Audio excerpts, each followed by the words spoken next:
Hello, I'm Jackie Lucky, your financial planning maestro.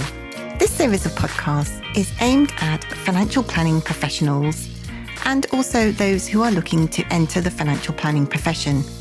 We will be talking during the podcast about all things certified financial planner certification related, talking to other CFPs around the world, and also we will be dropping in on some new entrants who've just entered the financial planning profession, and we'll be checking up along the way on a regular basis with them to see how they're getting on. I hope you enjoy today's podcast. Hello and welcome. I'm Jackie Lucky, your financial planning maestro. And today we are talking about a very serious subject and something that is very important for all financial advisors, paraplanners, admin staff and financial planners to understand and know about. And who's the person who's joined me in this very interesting conversation that we're about to have is Michelle Hoskin from Standards International. Welcome, Michelle. Thank you for having me. My pleasure.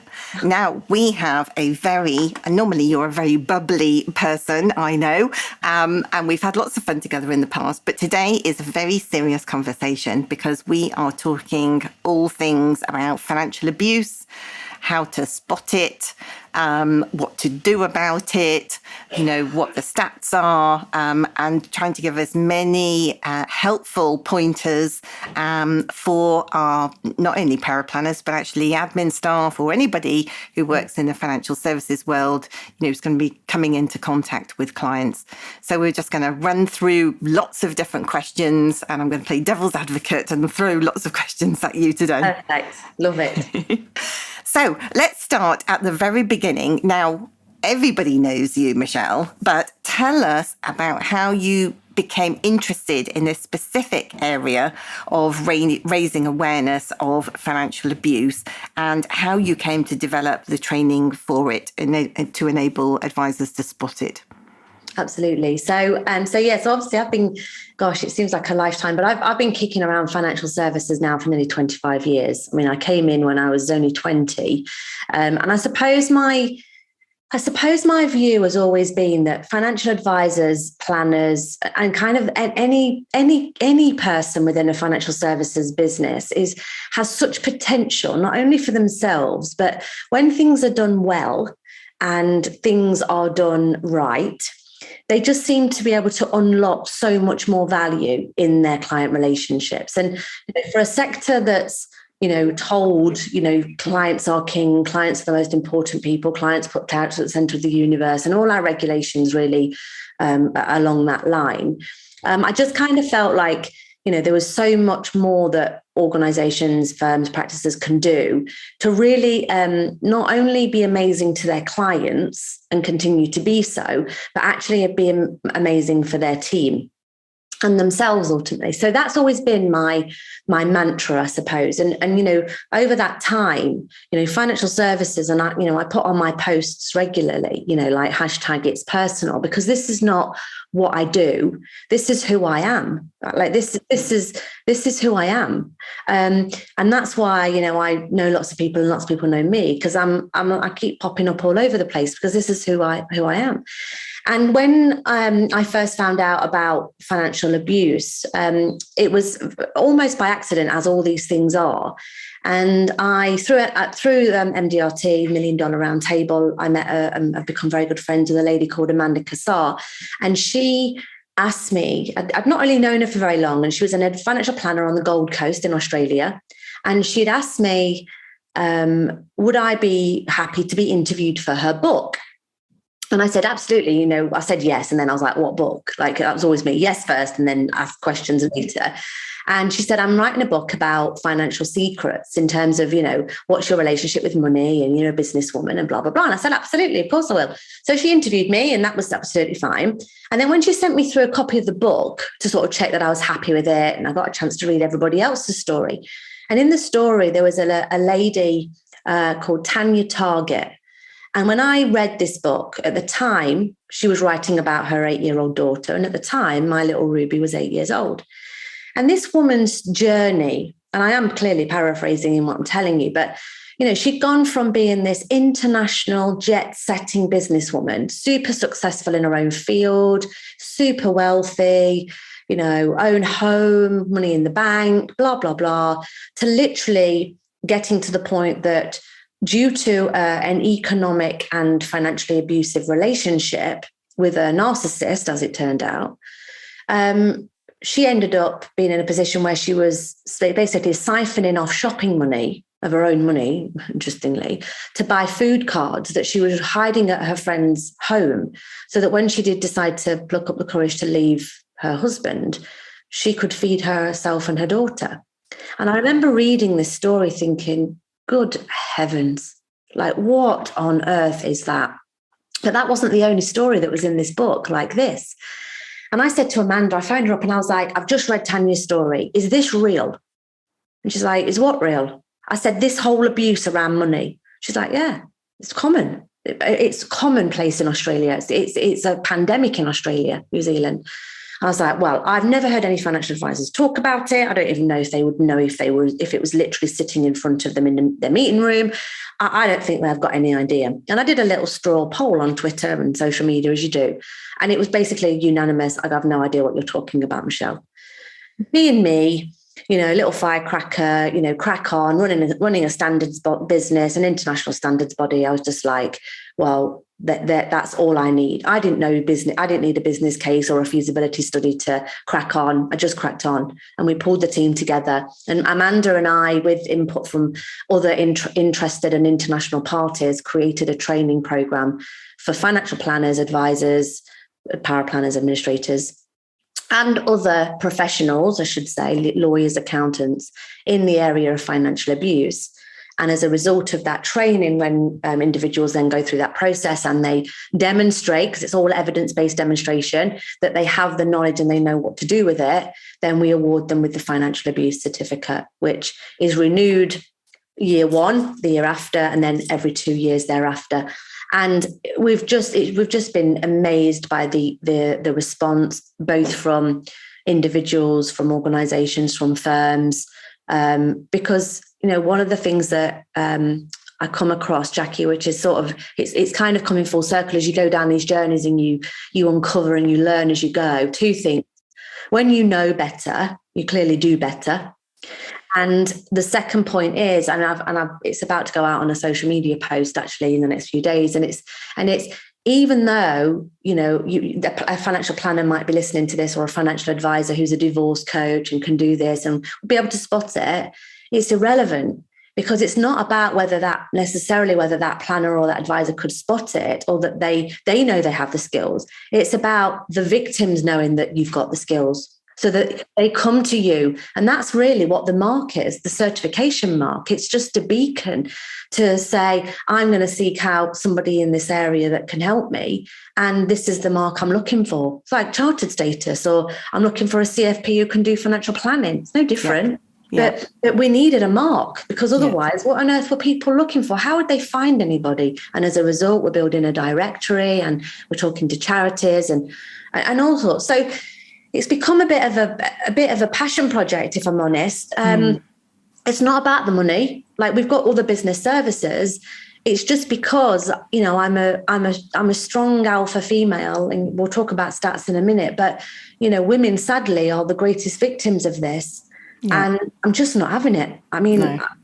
I've got the power to do something about it, and I am. Yes. And that's where it starts and ends, really. Absolutely. And so let's talk about the stats then, because I know you mentioned there that it does seem to be predominantly women, but not exclusively women, who are suffering financial abuse and have suffered, for many decades. Give us some of the stats out there about, what's the level of suffering that's going on with the population. With pleasure. And I'm going to talk around it a little bit to sort of give some context to some of this stuff, because I think it's important. So just for clarity, there's two main definitions. There's economic abuse and harm. So you can interchange abuse and harm depending on how you feel it resonates with you. Some people feel uncomfortable saying abuse, so they'll say harm. So economic harm, financial harm. Okay, either one is perfectly fine. So economic harm. So if you take me and you, or you take, Robert, you take Stuart, you take anybody. And, in order for us to thrive as humans, we need a certain economic resources, money, security, a home, a shelter, food, access to technology, access to our friends, our family, our mobile phones, a job. These are all things that, from an economic perspective, make us well. They add to our personal economic well-being. And economic abuse is when one party either restricts, sabotages, or exploits another person's economic resources. So I've got a house, I pay all the bills, and a boyfriend moves in and I can't get him out. And he pounces off me and he doesn't pay any bills and I'm paying everything. And so that's a combination of exploiting and effectively, both my economic resources, my home, and my financial resources in my money. So there's economic harm and abuse. Financial harm and abuse is when it's specifically related to money. It's like the equivalent of, the bandwagon of financial well-being. It's like well-being and financial well-being. The well-being of me is lots of things, but my financial well-being is one of my things, right? So that's in comparison, as a comparison. So the stats are basically that this is from research from 2001, and there's research being pumped out all the time, but these are some of my favorite figures because I know through other research that these figures are going up. Okay. So they estimate that it's about 1 in 4 women and 1 in 7 men that in their lifetime will experience some form of economic abuse. And what's even more scary about that is in that 95% of cases of economic abuse, there is other forms of domestic abuse in play, whether it be sexual abuse, physical abuse, emotional abuse, psychological abuse, in 95% of cases. So one of my biggest drivers was, because I hate the thought of any form of abuse because I'm a strong female, right? And that it just makes me feel ill.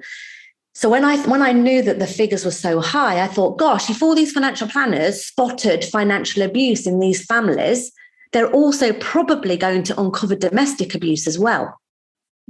Double tick for me, right? Because they wouldn't necessarily, as a natural, start having conversations about, are you in a domestic abusive relationship? But it's quite common for somebody in financial services to have a conversation with somebody about money, right? That's what we do every day. That's what you guys do every day. Right? So it's not out of place. So they can get away with it without it causing any kind of concern by the other party. So, 1 in 4 women, 1 in 7 men, 95% also experience other forms of abuse. But there's also some figures that also shock me is in a survey that was done with about 2,500 people in it, all of victims of economic or financial abuse, 32% of the women said that they would leave or they're planning on leaving, and only 16% of the men said they would. So what that tells us is that men don't leave. Men stay. So women are more likely to remove themselves from an abusive relationship. Men are not. So I don't believe it's 1 in 7, not any day of the week. I think it's more men are a victim of these forms of abuse than they would ever let on that they are. Okay. Because they're just being silent and putting up with it. It's ego, it's embarrassment, it's pride, it's, well, I'm the main provider. How can I leave? The children are there. She can't do anything without me, whatever the reasons, right? And then another figure that really shocked me, and I actually found this stat out before I delivered a webinar to the Association of Professional Compliance Consultants, most of which were men on this webinar, and I could see all their faces, right? And I brought up this particular slide and I said, in one of the main forms of abuse or economic abuse when men are the victims is a restriction of food. So a female abuser will limit the amount of food that a male victim can have in order to coercively control them, right? And then there's forms of, a sleep allowance. You're only allowed to sleep for 6 hours a night. There was a story that I was chatting to a lady whose mum had died, and her abusive partner, not physically abusive, He was coercively controlling her. He gave her 1 month to grieve over the loss of her mum. That's all she had. His control. Okay. So this is, we need to grieve. It's our economic to be economically well ourselves. So some of these figures are horrific. Interestingly though, those who are currently experiencing economic abuse, 1 in 3, so 35%, said that it started during COVID. It wasn't there before. It came about because of COVID, whether that be because of loss of jobs, homeschooling the children, whatever, general panic, general apprehension, but it's got out of hand. And 35% say it started during COVID. And there was an amazing campaign that was ran early doors in lockdown, and it's a massive billboards all over. I saw them all over the place, and it said abusers always work from home, right? And really nobody ever thought about that. Like nobody ever thought, well, all these potential people who are vulnerable are going to be shipped home, and then the country goes in lockdown again, and off they go again. You've then got, things like, 10% of those who have experienced abuse, nearly 1 million people say that the abuse is ongoing. And you speak to people and, they've had their car keys confiscated because they've not obeyed their husband, the food example, debts run up in their name, there's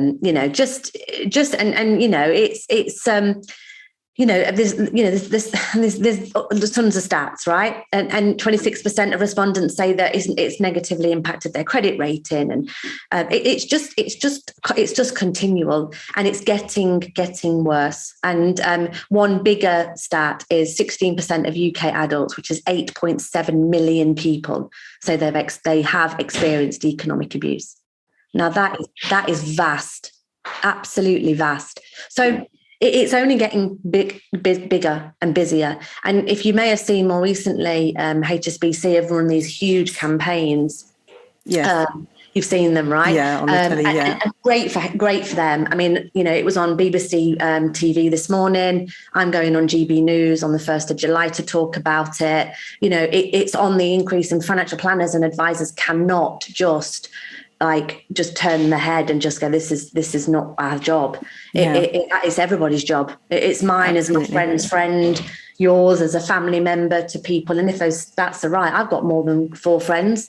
So I can tell you that, one of my 4 friends is currently, likely, based on the stats, suffering at the hands of some sort of economic abuse. Yeah. Heartbreaking. So let's talk about, you mentioned there that, advisors and planners, paraplanners, anybody who basically is involved in, contact with clients and potential clients, what can they do? What are the warning signs that if you could just say, just listen to this, and if you hear these kinds of things coming out, or you see this sort of situation, first of all, what are those things that we should be looking out for before we move on to what I can do about it? What are those warning signs that we need to look out for? So I think one of the triggers, so think about life events. So we'll talk generically for a moment. So, if you've got a young couple that are getting married, having a baby, moving in together, one's inherited money, one's got a higher paid job than the other, one's been made redundant, anything where there's a life change, there is vulnerability in one party or another. Okay. So I think that's almost a trigger of a moment. Okay. Where, an elderly parent's gone into care. There's been powers of attorney put in place. There's more than one sibling. There's a disagreement about what's going to happen to mum. Anything where there's some sort of disruption or change, I think is a key point. I think then you go down a little bit deeper and then look at things like behaviors. Now, narcissism, we could do a whole podcast on narcissism, right? But narcissists are like sheeps in wolves' clothing. So, but one thing that I know financial planners and advisors are very good at when they actually are paying attention or listening is they're a very good judge of character. They're very intuitive and they love people, which is why they do this job in the first place, and they want to help. Now, this is going to sound awful because I think, and I hope it's listened and heard in the right way.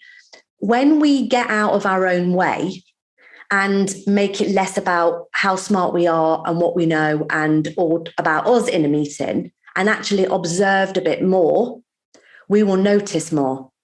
So I think physical behavior, dropped head, withdrawn. I think where you've got someone overpowering another person, belittling, almost dismissing their input, that they don't know what they're talking about, coercion, like, don't we, Sam? Don't we think that? Or husbands not bringing wives not bringing husbands to the meeting, children always being around.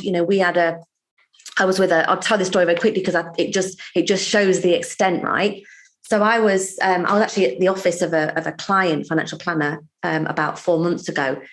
And I was listening. I actually overheard a conversation he was having with his team member. Obviously, I'm under NDA and it's all okay to do so. And they were talking about a case of where they believe that the parent, the mother, was being financially or potentially financially abused by her children, three children.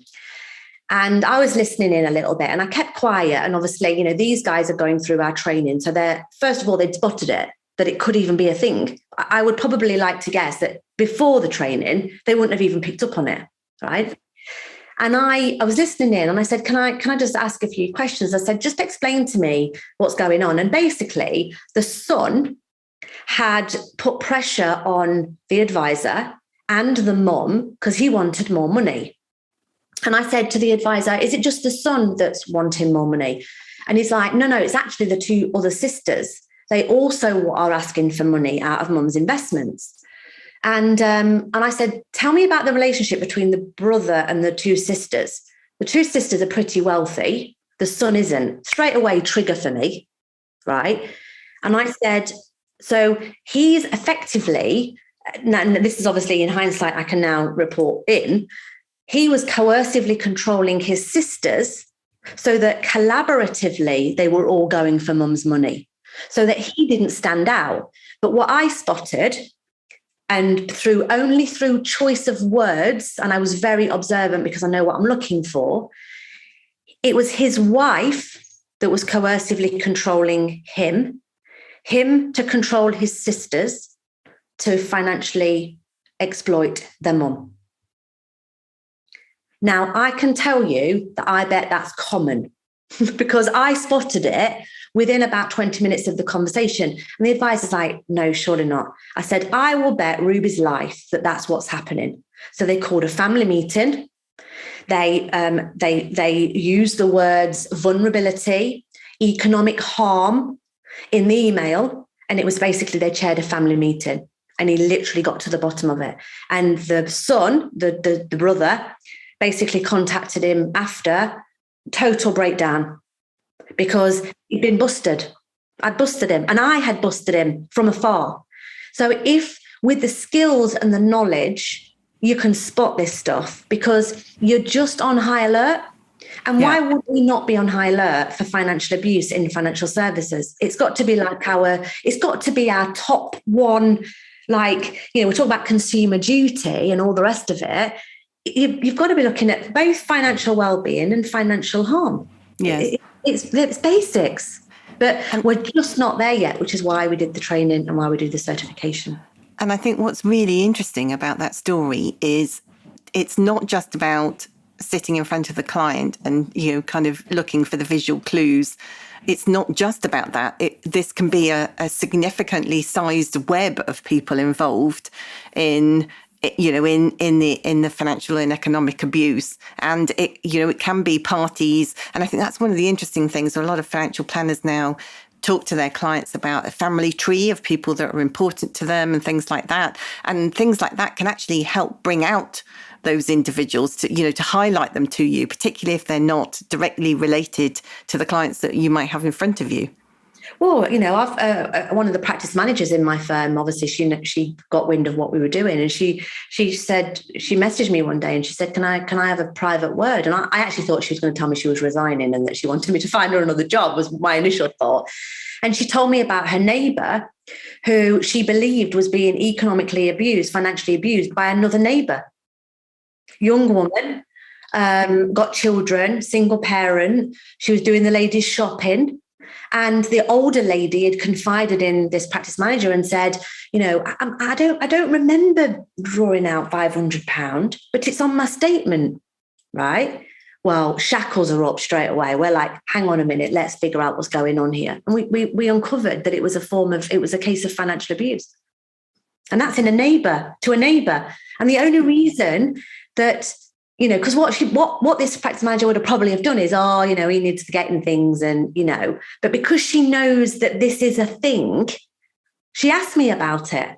So I told her what to do, and I gave her some guidance on what to do and what to say and how to approach it and all the rest of it. But this is not, she's a practice manager talking about her neighbour who's 86 years old. We're not even talking about, I'm an advisor in front of a client. Like you say, it's common. And we haven't even touched on elder abuse and granny and stuff like that. I mean, that's a whole other thing, but it's all a form of economic and financial abuse.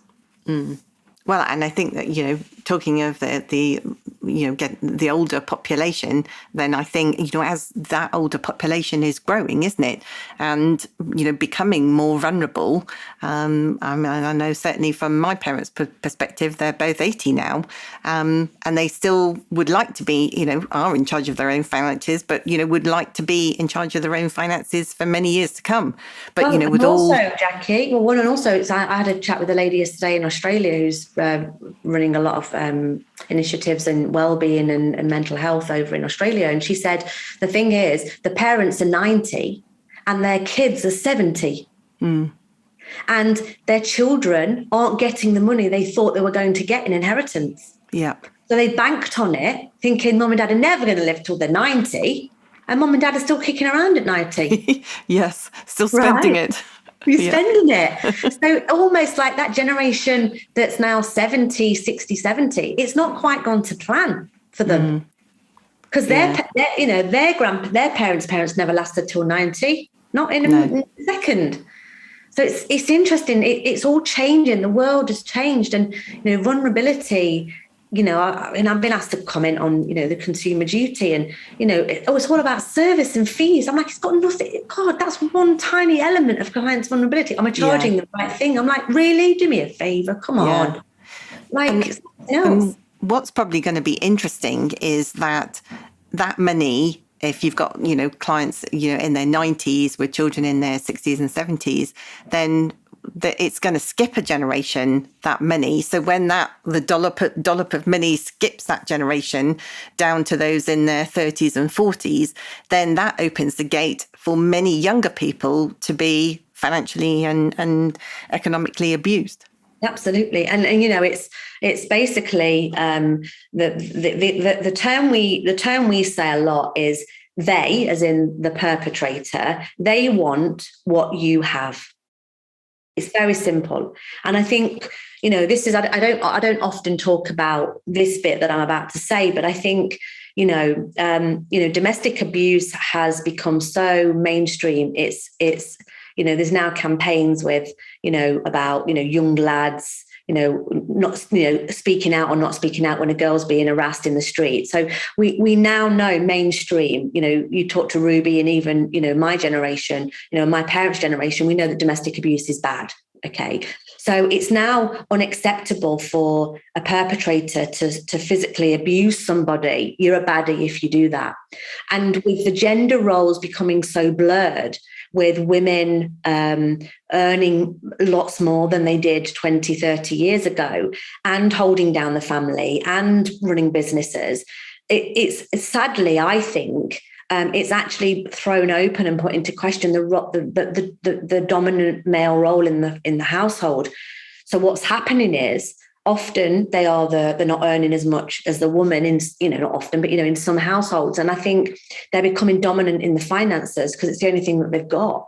And they'll take control of the finances because she's busy or whatever.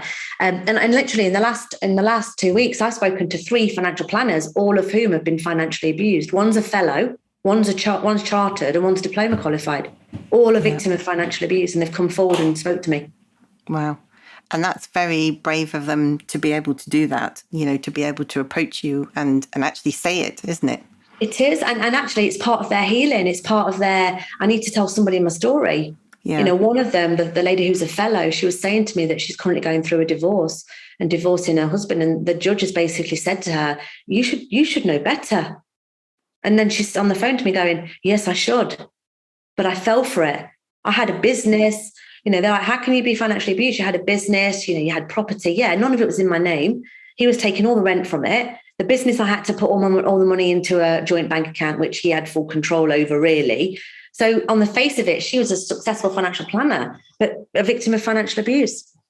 So, and she's never spoken out. So she's not one of the 1 in 4. No. That's amazing, isn't it? It is. And, it's happening in our client banks, but also, Jackie, it's happening within our teams. And there's a whole other list of triggers and signs that you've got team members being economically or financially abused in your workforce. Yes. And we've got to look out for them. And when the sector's just not, because it's so fixed on the client, it's missing the people inside their families. Yeah. I can remember working with a member of staff many, many years ago now, and her phone was always warbling, and it was her boyfriend. Have you arrived at work? Are you at your desk? Have you had your break? What did you have for, did you have a coffee at break time? Where are you going at lunchtime? Should I meet you? What, are you back at work after lunch? And, are you at the bus stop going home?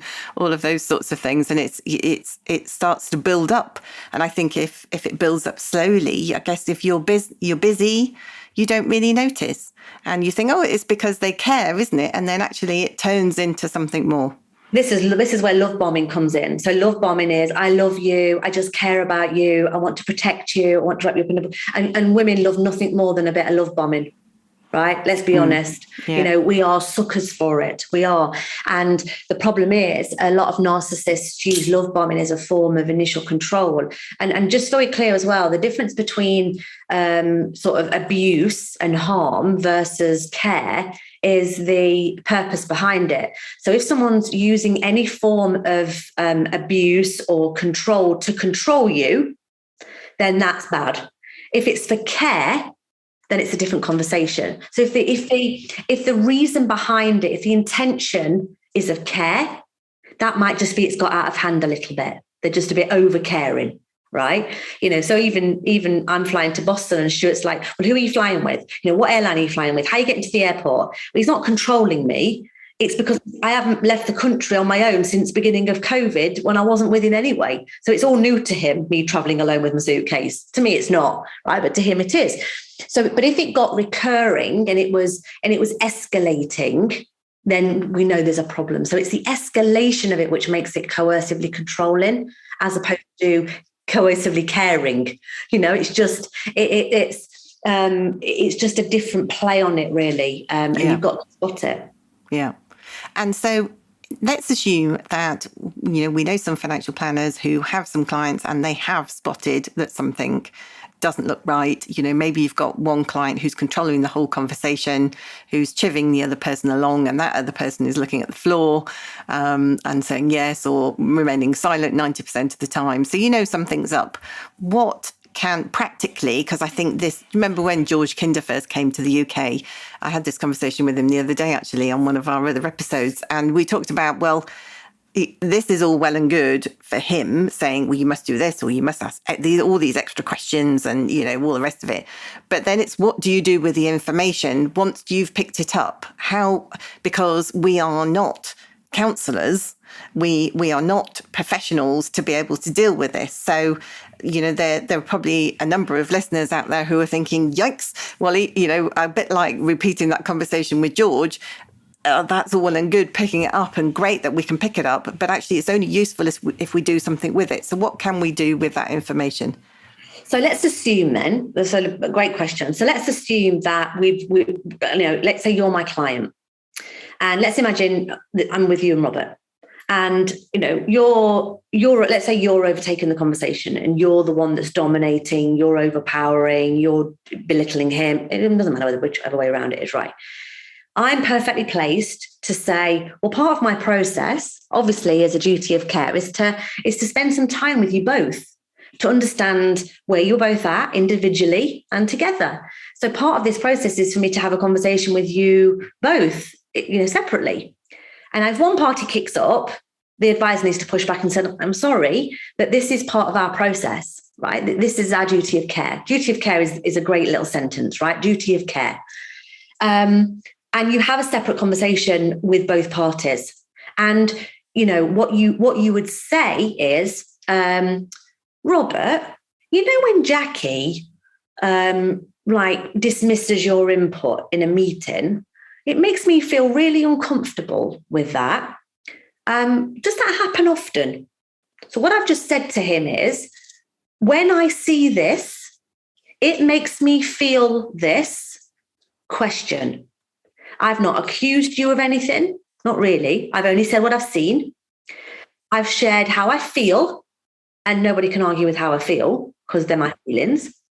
And it's a question. I'm threatening. Now, clearly, my manner has to be not, well, she's out of order. What does she think she's doing? I have to be toned down. I have to be very calm. My voice has to be very mono. It has to be very sympathetic sounding. And then let's imagine I've created a calm environment to say those very few words. Before we come on to Robert's response, what if that person said, no, you've got that wrong. That's not, no. Then I would say, okay, that's okay. I'm just sharing with you, and again, hand on chest, to my heart. I'm only saying what I see, and it just made me feel a bit uncomfortable. So almost reaffirm again if they've given a defensive response. And then if you say, well, are you sure? Does that ask another question? Well, questions are amazing in financial services. We know this, right? Less talk, less answers, more questions, I think would solve a lot of problems in our sector generally. Ask the questions. Okay, well, look, if you ever do want to talk, I'm always here to listen without any judgment. And that's all you can do. All you can do. But what you would say is, and if you ever wanted to talk, I'm always here to listen without judgment, and you can contact me anytime, and everything will remain confidential between you and I. And that's all you can do. And you've just got to hope that it's planted a seed. Now, if Robert had said, actually, she has been getting a little bit neurotic recently, or, she's really controlling at the moment. I'm not really sure what's going on. I'm thinking it's the menopause, whatever. You ask more questions. Well, where else does she demonstrate that behavior? Is it in all areas of your life? Is it just when it comes to the money? Question, because you're building a picture. And financial planners have a habit of diving in with a solution, right? Yeah. There's no solution to be given at this very moment, because what you're then going to do, once you've explored and spotted there is a situation, or there's a situation that's now, or that there's a situation that's bubbling, you say, well, let's just keep an eye on that. Let's talk again. Maybe get them, I'd say to Robert, keep a little log up when she does that.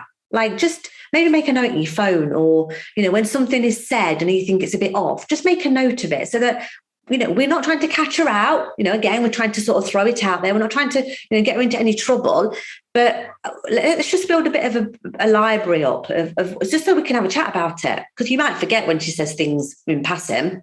So you're starting to build a bit of a library, and then you just monitor it.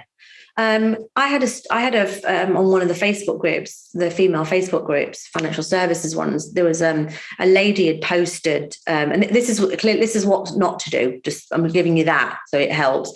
And I was on this group, and it was like, speak to Michelle, Michelle Hoskin. It was basically a client has just come to me, female client has just come to me to tell me that she's being financially abused. And this woman had said, what to do. And they're like, Michelle, speak to Michelle. So she phoned me up, And we missed each other a few times. I was in the car and one thing and another, bad signal. And when I got to speak to her, I said, so what have you done so far? And she'd not done bad. She'd done okay. But she said, I went to my compliance guy and she said, he told me to phone the police. I went, please tell me you didn't phone the police. She said, I didn't. I went, thank goodness. I said, because if you'd have phoned the police based on the story you've just told me, that woman would likely be dead now, right? Not because she was in any immediate danger, because what it would have triggered in his anger would have put her in immediate danger, right? At that, after the event. She wasn't in immediate danger now, but it would have put her in immediate danger. And I said, and this is why I get out of bed every morning. I said, because that's not what you're going to do. I said, what you're going to do is you're going to call her. You're going to say, I'm here to listen without judgment. Can we get together somewhere safe? She ended up actually helping her purchase. Because again, think about it like this. So, and it was all sort of done because you care about your clients, right? But this advisor ended up buying this lady a pay-as-you-go mobile phone. She paid for it, the advisor. So because if she'd have bought it, he'd have known she'd have bought it. Right. And actually, I think to myself, it's worth 35 quid a month. I might be saving someone's life. Who's bothered? Right. And advisors have got a few quid. They can afford to do this, really. Right. Little things like this. Meetings, there was sort of a new email was set up, things like that. So there was support. She then also, the advisor ended up helping this lady and got her in touch with some of the charities. There had been debt racked up in her name that the advisor didn't know about. And the story just unfolded. But effectively, through support and a guiding hand and a supportive partner in the process of getting in contact with a number of organisations, she was able to remove herself safely and economically stable from that relationship. Yeah. Because she had a support. Now, this guy had isolated her from all of her friends and all of her family. And it was only because she was his financial advisor that she just happened. And, you know, if I hadn't been bouncing around talking about financial abuse, who knows what that advisor would have done? Yeah. Who knows, Becky? Probably phone the police. The police. Yeah. She may have phoned the police. Yeah. I mean, one very quick story, because I think it just really hits home what we're talking about. I was speaking to a lady at a women's charity, and she said to me, you know, she was in an abusive relationship, and she said, I never knew what financial advisors were. She said, now I'm a divorce coach. She said, I had no idea at the time that advisors even existed, right? She said, I thought they just lived in banks, you know, banks and building societies. And she said that she told me a story about this lady who had gone in to see her through one of the coaching sessions, counselling sessions, and she'd got boys in private school. Her husband was super wealthy, multiple businesses, huge property, posh cars, jewelry, the works, right? She didn't work, but she was a victim of economic harm. She had no access to any, not even a penny, not one penny did she have access to. Everything had to go through him. He would buy expensive items and she would be basically told what to buy, what to wear. Horrific relationship, right? She went to see a lawyer, and the lawyer basically advised her and said, we can't do anything until he sells some of his businesses, because there's no legal case for this. There's no legal support I can give you. I'm not sure what you're bringing to me, right? He missed all the signs. She didn't go to the lawyer with, I'm being economically abused. She went to the lawyer with, you know, what's my legal situation? Like, what's my position? But then she went to a financial planner. And she said to that financial planner, she explained about, access to money and, you know, not really laying it on abuse, because she probably didn't think she was being abused per se financially. It was weird, because this is how it happens. The planner, like many would and many do, said, I'll say these words and you'll know exactly what I mean and what he meant. He said, we can help you when the time is right. Meaning, we can help you when you've got some money. Yes. Okay, we know that that's what he meant, right? We're not stupid. And she said, the lady at the charity said, the sad thing was, 3 weeks after she went to see that financial planner, she took her own life. She left 2 boys without a mom.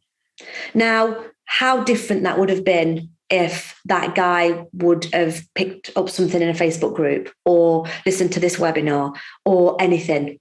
anything at all, even seeing the HSBC billboards in the streets. Imagine.